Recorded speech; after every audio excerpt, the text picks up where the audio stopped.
রাজশাহীতে একটি কলেজে ঢুকে বিএনপির 40 থেকে 50 জন নেতাকর্মীরা এক শিক্ষিকাকে লাঞ্ছিত করেছে।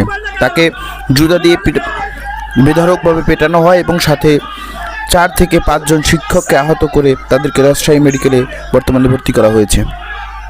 আমরা দেখতে পাচ্ছি এরকম একটি ন্যাক্কারজনক ঘটনা রাজশাহীতে ইতিমধ্যে ঘটে গিয়েছে এবং স্থানীয় বিএনপির যে লোকাল নেতারা রয়েছেন তারা এই দুর্ঘটনার সাথে সরাসরিভাবে সম্পৃক্ত। এর জন্য দায়ী হচ্ছে রেজাউল হক আলম, এনামুল হক ভারপ্রাপ্ত ছিলেন, যে মুখলেসুর রহমান কমিটির কনভেনর ছিলেন, আর শফিকুর রহমান ম্যানেজমেন্ট, আর খণ্ডকালীন যেটা খণ্ডকালীন নিয়ে আছে